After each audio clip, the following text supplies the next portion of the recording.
بسم الله الرحمن الرحيم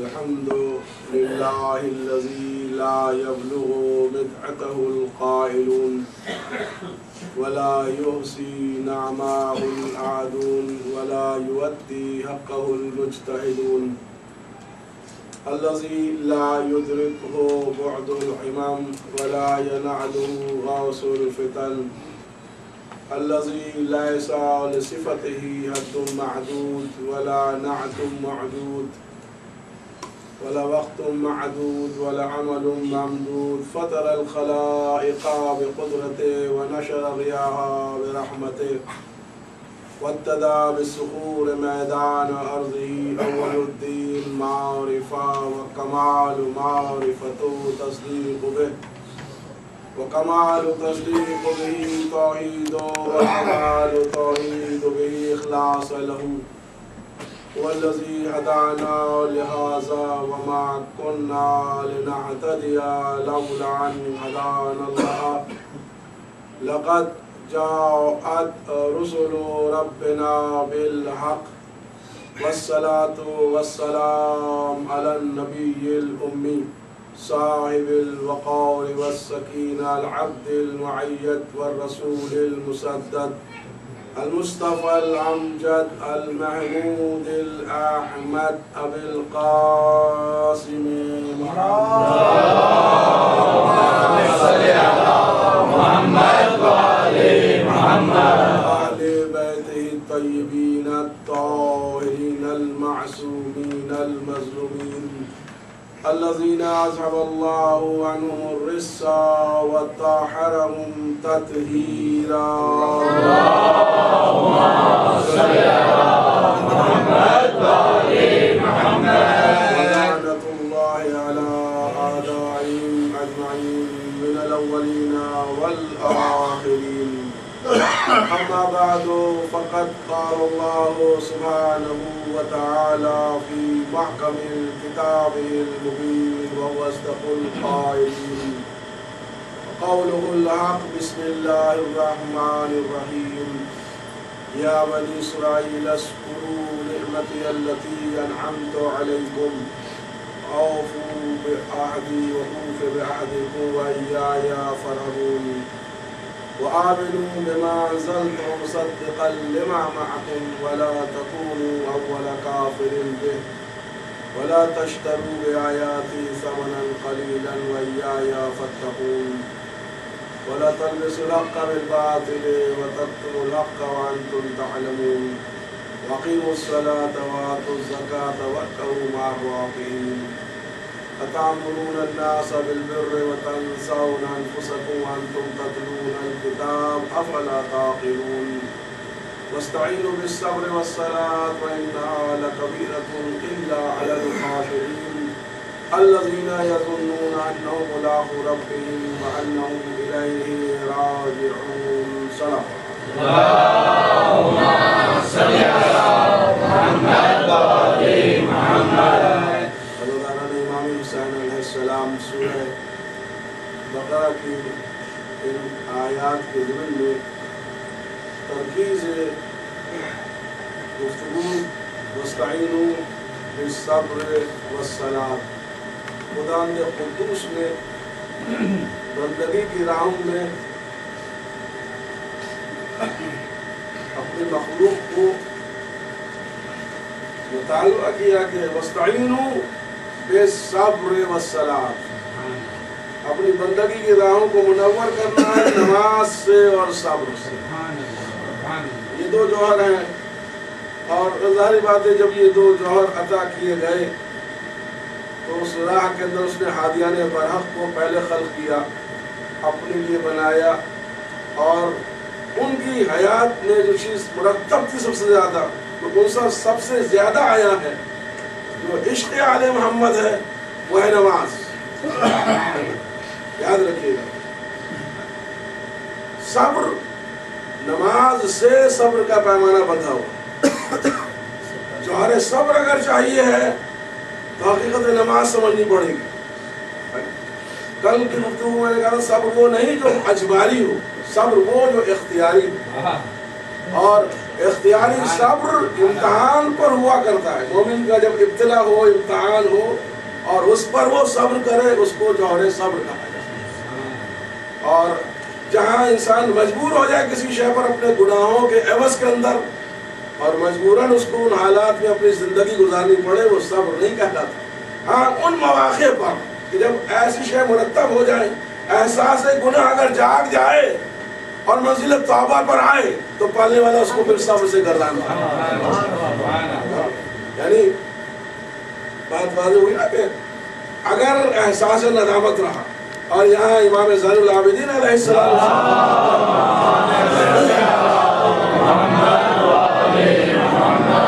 کہ راہ زندگی میں صبر سے بہتر کوئی دولت نہیں. صبر کا تعلق ایمان سے اتنا ہی ہے جتنا سر کا تعلق جسد سے.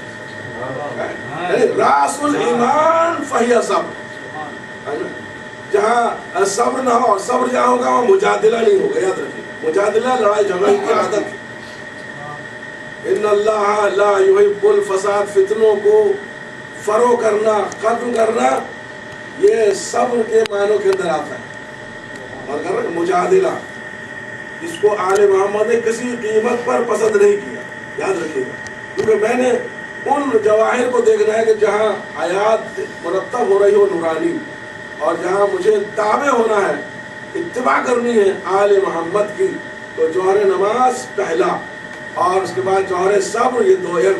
اور امام نے ارشاد فرما دیا تصریح کے اندر کہ صبر کی قوت وہی ہے، قیمت وہی ہے، میزان وہی ہے، مرکز وہی ہے جو سر کو جسد سے ہوتا ہے.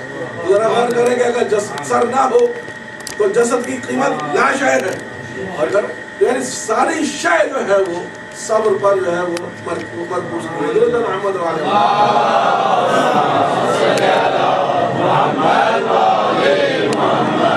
جہاں انسان تلاش حق میں رہا، جستجو میں رہا، اصطلاح علم کے اندر صبر خود بخود اس کو ملتا چلا جاتا ہے. ارشاد ہوا کہ افمن شرح اللہ صدرہ للاسلام فهو على نور من ربہ. جس کا دل ایمان سے منور کر دیا پالنے والے نے، حکمت کی باتیں کھول دی اس کے لیے. یاد رکھیں حکمت کے تعلق پھر امام کی جو حدیث جو سنتے چلے، امام زین علیہ السلام پھر اس مقام پر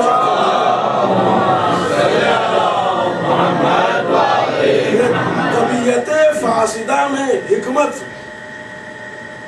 کی گنجائش ہی نہیں ہوتی. جن کی طبیعتیں فاسدہ ہیں، مجادلے پر آمادہ ہیں، جھگڑوں پر آمادہ ہیں، برداشت نہ کرنے پر آمادہ ہیں، ان طبیعتوں میں حکمت کبھی جاگزی نہیں ہو سکتی. کبھی جاگزی نہیں ہو سکتی. اور یہاں آیت کا مفہوم ہے یہ کہ فمن شرح اللہ صدرہ للاسلام فهو على نور من ربہ. جس کا پالنے والا سینہ کشادہ کر دے ایمان سے، تو وہ اللہ کے نور کے سائے میں اپنی زندگی بسر کرتا ہے. اللہ کے نور کے سائے میں اپنی زندگی بسر کرتا ہے. یعنی پورا جسم، افکار، شعور مزین ہو جاتے ہیں نور سے. یعنی اب جو سوچے گا تو نور سے سوچے گا. تو اب جب نور سے سوچے گا تو اس کے سامنے کوئی نور ہونا چاہیے کہ جس نے اس کو وہ غذا فراہم کی ہو کہ چلے تو پتھر سنگریزے کلمہ پڑھے، جہاں سے گزر جائے ہواؤں کے اندر خوشبو آ جائے، اور جو اس کے چہرے کو دیکھ لے تو خود بخود روح کھنچ کے اس کے پاس آ جائے کہ یہ کون شخص جا رہا ہے. آواز بلند نعرہ صلوات.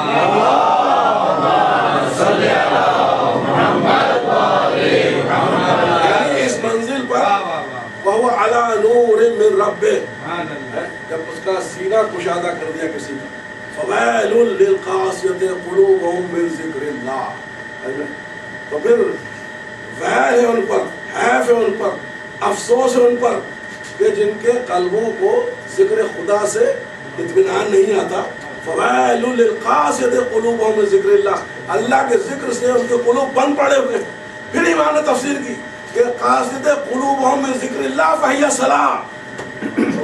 جو نماز ادا نہیں کرتے ان کے دل پتھر ہو جایا کرتے ہیں. دل پتھر ہو جاتے ہیں. تو جب دل پتھر ہو جائیں گے تو آپ خود غور کر سکتے ہیں کہ پھر حیات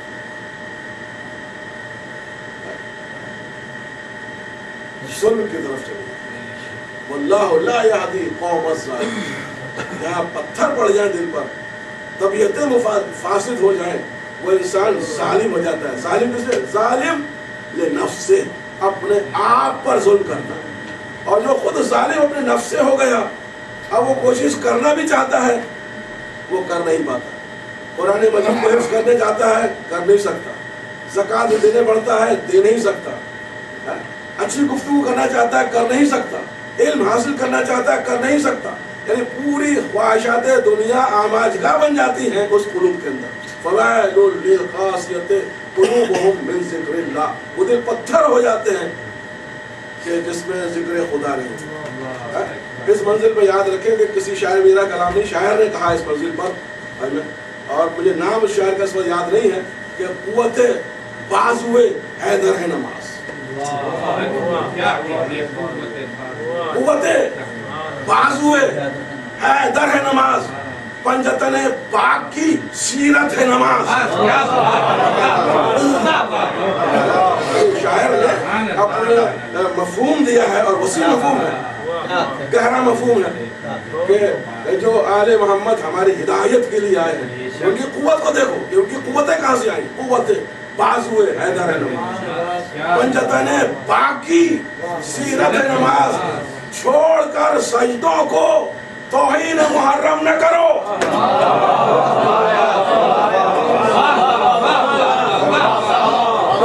چھوڑ کر سجدوں کو توہین محرم نہ کرو. بے نمازی ہو تو شبیر کا ماتم نہ کرو.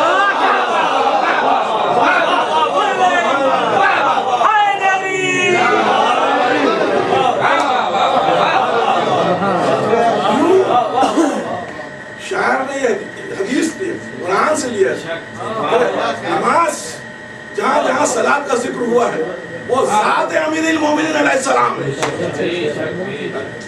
اس لیے کہ مومن کی معراج صلاۃ ہے، اور علی بن ابی طالب امیر المومنین ہے.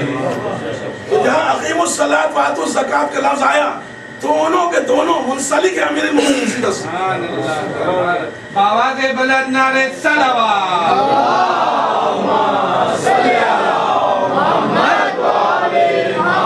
نعرہ حیدری. قرآن بھی کہتا ہے کہ ما سلککم فی سقر قالوا لم نک من المصلین. فرشتے پوچھیں گے تمہیں تو ہدایت ملی تھی، امت محمدی میں سے تھے، شان حیدر کرار کہلاتے تھے، مومن تھے، اپنے آپ کو مومن کہتے تھے، لیکن تم جہنم میں کیوں آ گئے؟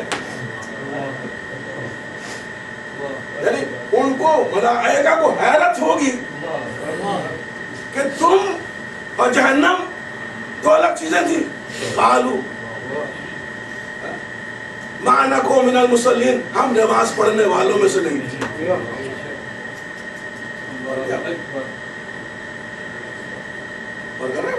کہ کتنی اہمیت ہے، اس لیے کہ جو آل محمد خلق کیے گئے تعارف خداوند قدوس کے لیے، اس کو کوئی پہچانوا نہیں سکتا تھا. وہ خالق نظر نہیں آتا، آثار سے اس کو پہچانا نہیں جا سکتا. آیت کبریٰ لوگ سمجھ نہ سکے، جبکہ خالق نے خود کہا کہ ہر شے جو میں نے خلق کی ہے وہ آیت ہے. ہر شے جو خلق کی دنیا کے، سورج آیت ہے، چاند آیت ہے، زمین آیت ہے، مخلوق آیت ہے، پانی آیت ہے. جو جو شے اس کی مخلوق ہے وہ آیت ہے.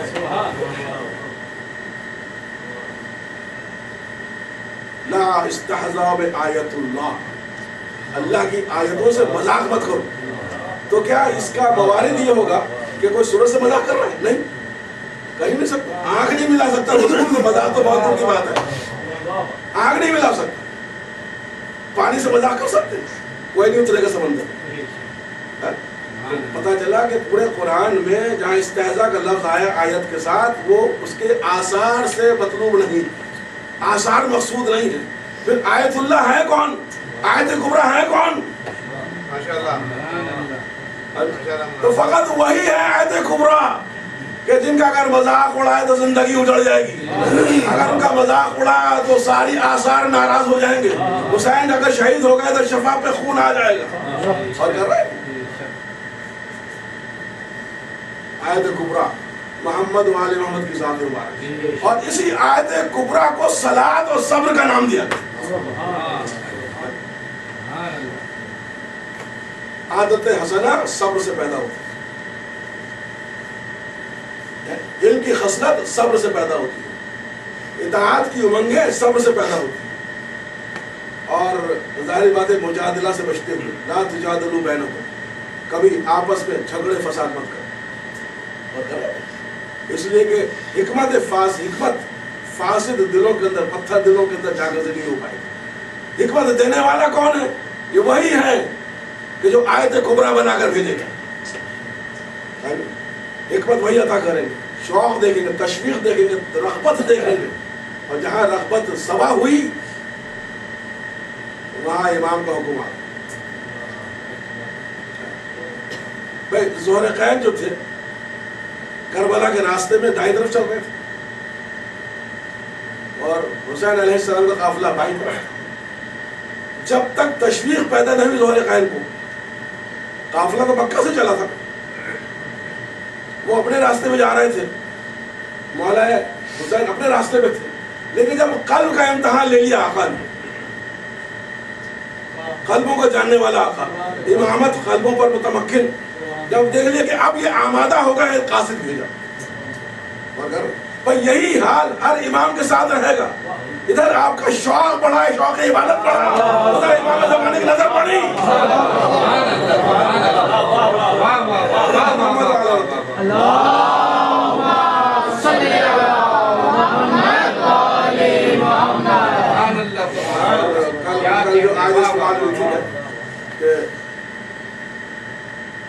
امیری اور غریبی معیار نہیں، یاد رکھیں یہ تو دنیا کی اپنی جبلتیں. مولا کا حکم ہے علم حاصل کرو، دنیا تمہارے پیچھے چلی. امام حسین کی حدیث میں نے مطلب منتقل کی تھی کہ رزق اور موت دونوں پیچھے پیچھے رہتے ہیں.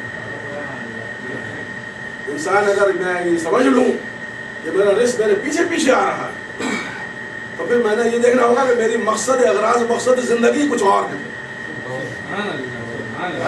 حصول رزق جو ہے مقصد زندگی نہیں قرار پاتا، اس لیے کہ موت اور رزق جب پیچھے پیچھے ہے تو پھر مقصد زندگی کچھ اور ہے، اور مقصد زندگی کچھ اور ہے. اس کا مقصد ہے کہ میں نے ہر وقت ترویج کرنا ہے، میں نے ڈیولپمنٹ کی طرف لگنا ہے، پروگریس کی طرف لگنا ہے. پروگریس کیا ہوگی؟ تو اسی منزل پر امام زمانہ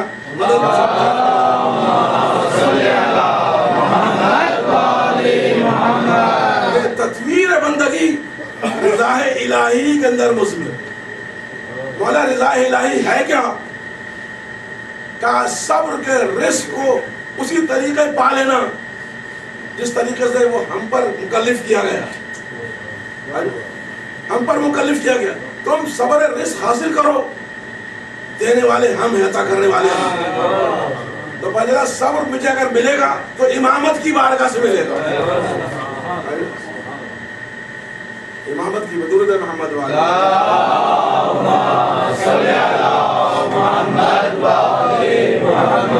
آیتہ چھٹنی فبائل للقاسد قلوبهم من ذکر اللہ اولئک فی ضلال مبین.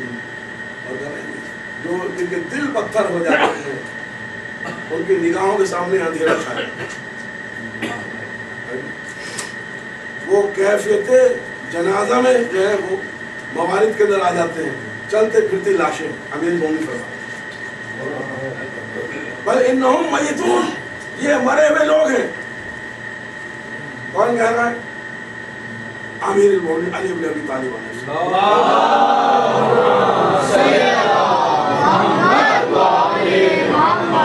جس کا نام لسان پہ آتے لگتا ہے کہ خدا کا نام لے.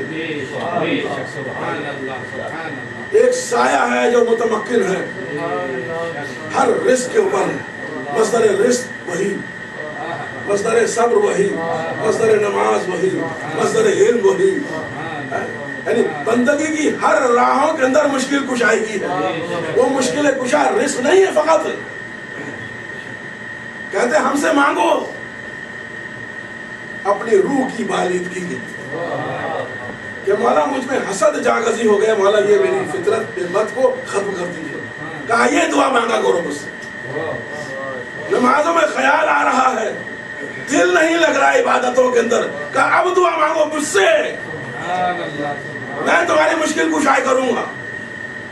کہ مولا آپ کے دربار پر میں آیا ہوں اور میری نماز پوری خیالات کا مجموعہ بنتی چلی جا رہی ہے، بے چینی ہے، حیات کے ورق الٹ چکے ہیں، مرتب نہیں ہوں، عدم اطمینانی ہے.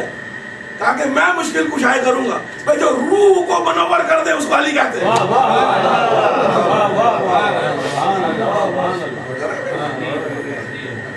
اولئک فی ضلال مبین، یہ کھلی گمراہی کے اندر پڑے. وہ بھی منزل آئی کہ ان الذین یخشون ربهم بالغیب لهم مغفرۃ واجر کبیر. جو غیبت میں غائب خدا سے ڈرتے ہیں ان کے پاس اجر کبیر ہے. اجر کثیر کی بات نہیں کی، اجر کبیر کی بات کی. وَأَسِرُّوا قَوْلَكُمْ وَأَبْشِرُوا إِنَّهُ عَلِيمٌ بِذَاتِ الصُّدُورِ. تم چاہے چپکے سے گفتگو کرو، دل میں القاء کرو، کسی طریقے سے کوئی عمل کرو، وہ ہر شے کو جان لیتا ہے. اگر وہ ہر شے کو جان لیتا ہے تو مصدر کیسے پتا چلے گا، کیسے پہچانا؟ تو ادھر گفتگو کرتے ہوئے کسی کو شک ہوا اور علی نے اس کے چہرے سے پہچانا کہ کیا چاہتا ہے، کس قسم میں گفتگو کرنا چاہتا ہے، کیا خیال رکھ رہا ہے. کہا کون کا قلب کتا بن جائے، اس لیے کہ تیرے خیالات کبھی یکجا نہیں ہو سکتے. اور یہ کہنا تھا، وہ شخص کتا بن گیا. انہ علیم بذات الصدور، وہ دلوں کے حالات کو جانتا ہے. تو غور کر رہے ہیں، یہ کیفیت ہے دلوں کے. جب دلوں کے، میری پوری اماجگاہ جو ہے خیالات کی، وہ دل ہی تو. اب وہ تشبیہات استعارے، اب اس کو دل کا لوتھڑا، اس کو دل کہتے ہیں. اصل میں وہ نفس ہے کہ جہاں میں مطمئن نہیں ہو پاتا، اپنی خواہشوں کے پیچھے چلا. جہاں خواہشوں کے پیچھے چلا وہاں سلطنت امیر المومنین سے نکلا، سلطنت امامت سے باہر آیا، محل امامت سے باہر آیا. جہاں میں اپنی خواہشوں کے پیچھے چلا، اپنی خواہش سے میں نے اسلام کو سمجھا، اپنی طبیعتوں سے اس کی تعویل کری، اپنی طبیعت سے اس کی تفسیر کی.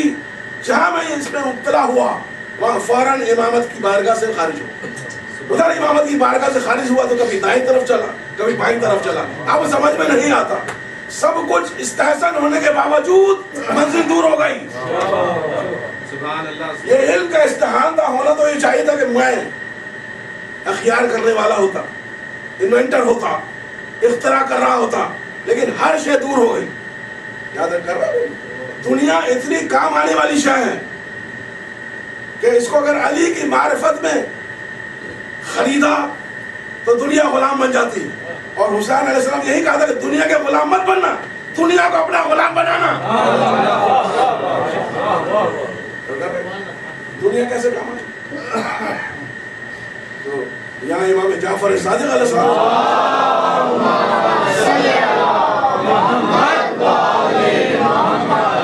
حقوق العباد اللہ، اس کو کبھی مت چھوڑ، کیونکہ اسی کے اوپر شرط مشروط ہے. اگر لوگ ناراض ہیں ان کا حق ادا نہیں کر رہا. تو حدیث منقول ہے. اپنے قول مبارک کو فرماتے ہیں کہ قیامت میں جب حساب کتاب ہوا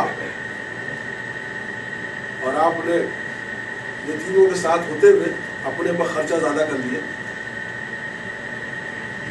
اپنی ضرورتوں کو زیادہ اہتمام کیا، یتیموں کی آواز تھی، بیواؤں کی پکار تھی، بچے تعلیم حاصل نہیں کر رہے تھے، یہ جانتے بوجھتے ہوئے اپنی آمدن میں سے میں نے ان کا حصہ نہیں رکھا اور میں نماز بھی پڑھتا رہا، ہر اعمال صالح کرتا رہا، لیکن آواز مخلوق نہ سنی. تو فرماتے ہیں کہ ایک درہم، ظاہر بات ہے وہ درہم زمانے کا سکہ ہے، ایک درہم کے بدلے اگر ایک درہم ناقص رہا میں نے مدد نہیں کی تو مولا چھٹے امام فرماتے ہیں کہ 700 مقبول نمازیں ضائع ہو جائیں گی. سبب نیت الصلاۃ المقبولہ یضیع علیہ. اب بدلا درہم کی کیا قیمت ہے؟ وہ دنیا قیمت پتہ چلی اب کہ وہاں جب پہنچے تو دنیا کام والی نظر آئی, اور جب تک دنیا میں ہے تو آخرت کی فکر ہونی چاہیے. اور مولا کہاں تک پہنچانا چاہتے ہیں, اور کہہ رہے یہ جوہر حاصل نہیں ہو سکتا اس کو جس میں صبر کا مادہ نہ. یعنی اب آخر میں جو جملے دیے ہیں وہ یہ جوہر حاصل ہی نہیں ہو سکتا کہ جس نے صبر نہ کیا ہو. ظاہر بات ہے اس کو اچھے مکان کی ضرورت ہے, لیکن اب صبر کرتا ہے کہ میں نے حقوق اللہ کے ساتھ ساتھ حقوق عباد اللہ بھی دینے ہیں. تو اب اس نے ہر اس چیز سے جہاں سے اس کو امتزاج مزہ مل سکتا تھا اس سے اس نے اجتناب کیا, اس لیے کہ اس نے پکار سنی عباد اللہ کی. یعنی امام کہاں تک پہنچا, یعنی صبر کیا, لذت دنیا پہ ترک کیا, صبر کیا. چھٹے امام فرماتے تب دنیا کی قیمت پتہ چلی آپ کو کہ 700 مقبول نمازیں ایک درہم کے بدلے نکل جائیں گی. تو بدرشیہ کی حدیث تو اعمال صالح اگر میں نے پکار نہیں سنی مرتبط ہے, یعنی اگر جوہر صبر لینا ہے تو میں نے مخلوق کی خدمت کرنی ہے. محمد وعلى محمد صلوات.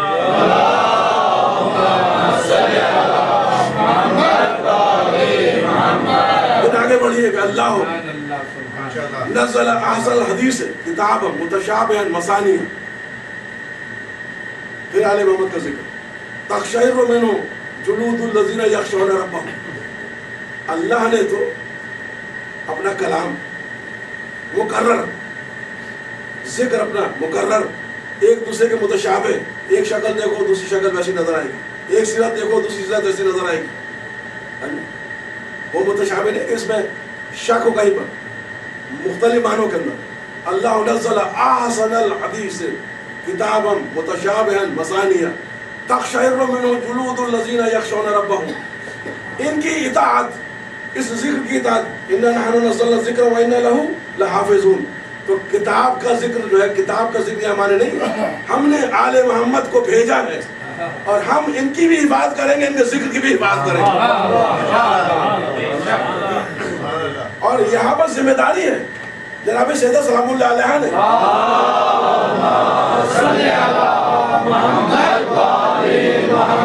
زخمی پہلو کے ساتھ ہاتھ رکھ کر قوم کو خطاب کیا تھا کہ تم سب کے سب اس وحی کے امین ہو جو میرے باپ محمد پہ نازل ہوئی ہے. دیکھو خبردار معالم دین کو ہاتھ سے چلے مت جانے دینا. یہ جناب سیدہ ابوبکر سے نہیں کہہ رہی تھی, یہ ان سے کہہ رہی تھی جو جس اسلام کو ماننے والے افراد تھے, آنے والی نسلیں تھیں. اس لیے کہ امامت جب کبھی گفتگو کرتی تو زمانے میں محیط نہیں ہوتی, وہ ابتداء خلق لے کر آخری زمانے تک محیط ہوتی. تو یہ مطالبہ جناب سیدہ بھی ہیں اور مطالبہ امام زمانہ بھی.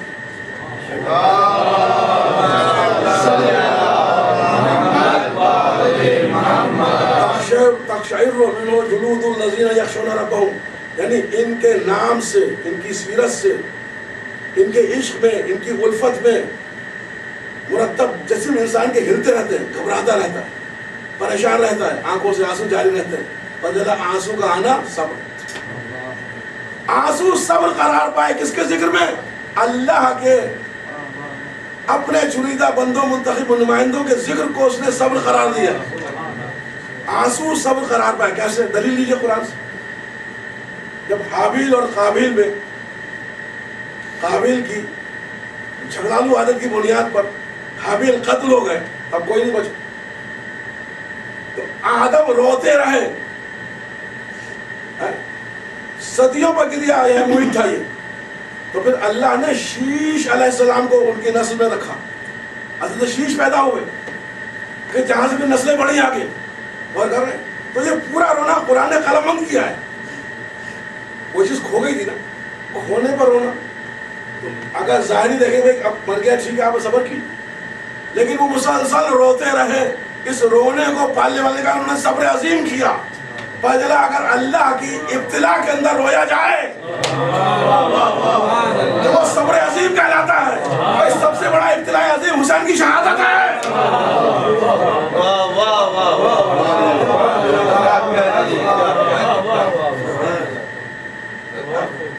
وہ روئے, یعقوب روئے یوسف کے لیے جبکہ زندہ تھے. پھر لفظ استعمال کیا پالنے والے قرآن کے اندر کہ وہ صبر عظیم کرنے والوں میں سے تھے. ایوب علیہ السلام عشق خدا کے اندر ابتلا کی منزل پر آئے اور بیماریوں کی آماجگاہ بنے. ہر بیماری اس جسم پر آتی رہی. جتنی بیماری بڑھتی چلی گئی اتنے سجدے طویل ہوتے چلے گئے. اب ایوب علیہ السلام کی سیرت نے بتایا کہ جتنا ابتلا کی منزل آ جائے صبر کے ساتھ سجدے بڑھ جایا کرتے ہیں. یہ نہیں کہ صاحب مصیبتیں پڑھی تو انسان کہتے میں تو پھر دوسرے بھی کر. یہ دوسروں کی بات ہے جو خواہشوں پر چل رہے ہوں, لیکن جو صاحبان ایمان کہتے ہیں یہ رزق ہے جو آل محمد نے مجھے اور آپ کو عطا کیا. کسی منزل پر انسان ڈرتا ہے صبر اور نماز. صد اللہ محمد وعلی محمد.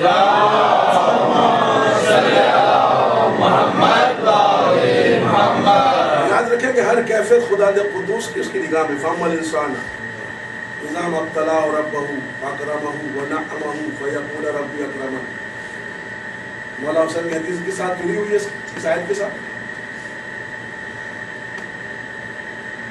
دین لوگوں کے زبان کی چٹکی سائقہ للسان. مولا حسین الفاظ عربی کے جب تک ان کی معاش کا دار و مدار معاش ان کو اچھی ملتی رہے تو دین کی باتیں کرتے رہتے ہیں. یاد رکھیں امام حسین السلام کے الفاظ. اور اس سے بچنا ہے, ان معالم سے بچنا ہے مجھے کہ جب تک ان کا دار و مدار اچھی معاش ان کی ہوتی رہے دین کی بات کریں گے. اور اذا مبتلا, اور جب وہ مصیبت پر آ گئے تو دین کو چھوڑ دیتے.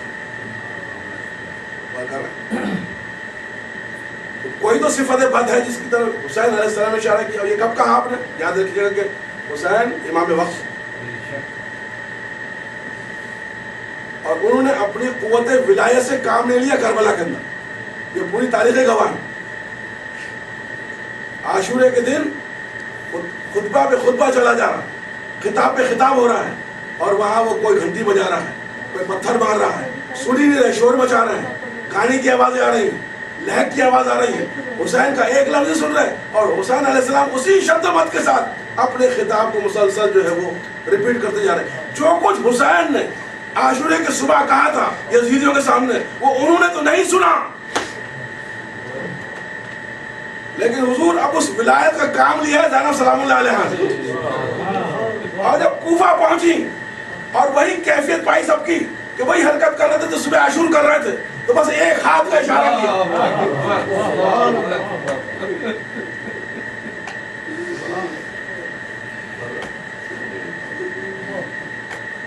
تو اگر ان کے بدبختیوں سے حسین غصے میں آیا تھا تو دین کی کیا کیفیت ہے؟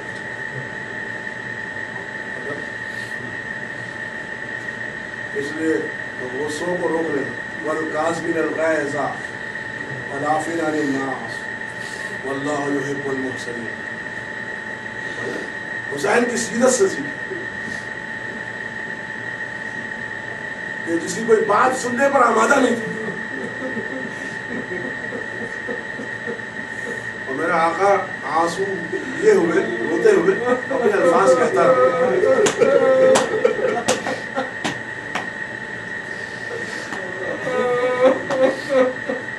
سلام ہو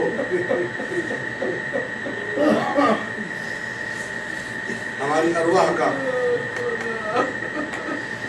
اس مظلوم امام پر جس نے صفت صبر کو صبح عاشورہ دکھایا. اور اتنے میں جب تف بچا اور علی اکبر کو آواز لگائی گئی تقدم یا ولد, اور اصحاب امنڈ کے آ گئے کہ ہماری حیات میں نہیں ہو سکتا, علی اکبر مقتل میں چلے جائیں. یہاں تک ظہر کا وقت آیا، سعید شبیب شاکرین نے کہا کہ مولا آخری نماز پڑھنا چاہتا ہوں۔ آپ نے دعا دی کہ اللہ تمہیں نماز گزاروں میں شامل کرے۔ نماز پڑھتے پڑھتے 40 صحابہ شہید ہوئے، سعید بچ گئے۔ کتنی عمر ہے؟ 90 سال۔ ہاتھوں میں راشا ہے، جسم ملتا ہے۔ حسین اپنے اس بوڑھے صحابی کو دیکھتے ہیں جو جد کا بھی صحابی، کب سے آل محمد کے ساتھ، کربلا کے اندر اس بوڑھی حالت میں آ گئے۔ کوفہ میں بہت بیمار تھے، دعا مانگی کہ مولا حسین کی مدد کرنی ہے، پالنے والے میری طبیعت ٹھیک کر دے۔ کوفہ سے پیدل چلے اور پہنچ گئے، اور اب کربلا میں یہ عالم ہے کہ پورا بدن ہل رہا ہے۔ اب آقا تو جان دیں گے کہ بدن ہل رہا ہے، تو خیام کے پیچھے گئے، لکڑیاں چنی، لکڑیوں سے اپنے بدن کو باندھا تاکہ لاشا رک سکے، اور یہ بوڑھا صحابی آ کے حسین کے سامنے کھڑا ہو گئے۔ حسین نے دیکھا، کہا شبیب کیا چاہتے ہو؟ کہا آقا اجازت دیجیے۔ کہا بوڑھا پر سے جہاد ساخت ہے، کہا کہ مولا میں لاشا میرے ہاتھ میں نہیں، تلوار میں پکڑ سکتا ہوں۔ اور یہ جذبہ تھا۔ اتنے میں وہاب کلبی جو 17 دن کا بے حیا ہوا، مسلمان بھی نہیں، ماں نے صرف یہ پوچھوایا تھا قافلہ گزرتے گزرتے کہ آخر یہ اس میدان میں، اس نینوا میں، دشت میں یہ کیا ہو رہا ہے کہ چند خیمے ہیں اور ہزاروں فوجوں نے گھیرا ہوا، یہ ماجرا کیا ہے؟ تو ماں کی اطاعت میں چلا معلوم کر لیں، تو پتہ چلا کہ فرزند رسول کا قافلہ ہے اور یزید کے فوجوں نے اس کو گھیر لیا۔ آگے ماں کو بتایا، کہا کہ جا کے دوبارہ پوچھ کر آؤ کہ وہ حسین تو نہیں ہے محمد عربی کا۔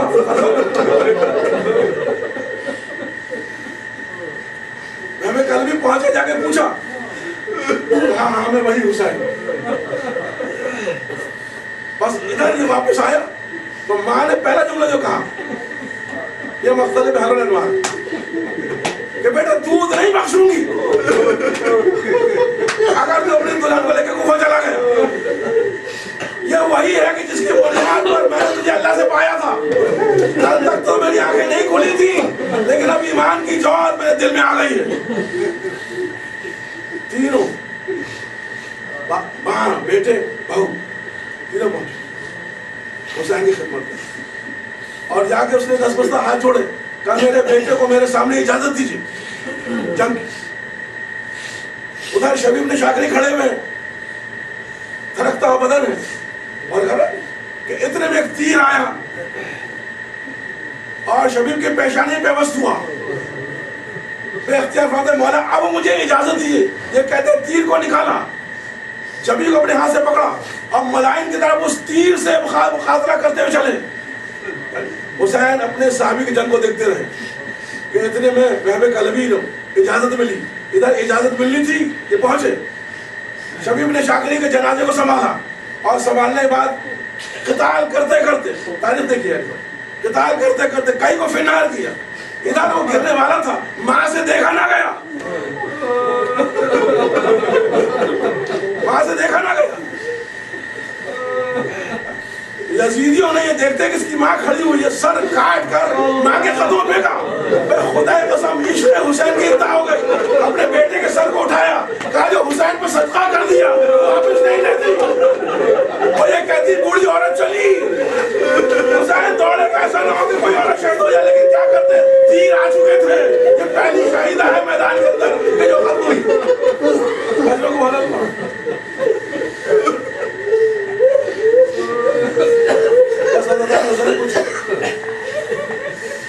ذہن بلند ہو گیا، محزون ہوا قلب کہ ماں دیکھ نہ پائی، اپنے آپ کو بھی اس حوالے کر دیا۔ لیکن کیا کیا جائے کہ علی اکبر جا رہے ہیں اور ام لیلا بیٹھی ہوئی مصلی پر،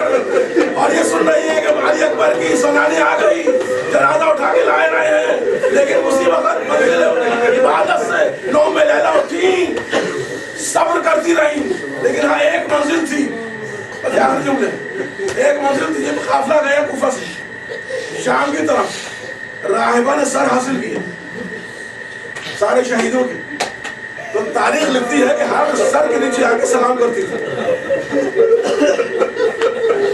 اللہ مرضی فرماتے ہر سر کے نیچے آ کے سلام کرتی تھی۔ جب علی اکبر کے سر کے نیچے آئی، سلام کرنا بھول گئی، اختیار کہتی ہے کہ کاش تیری ماں نے تجھے ایسی حالت بنا دے گا۔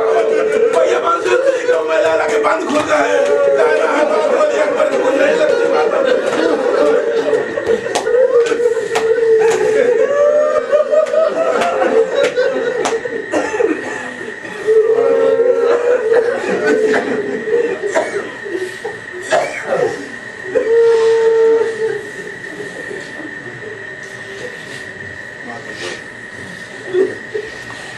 حسین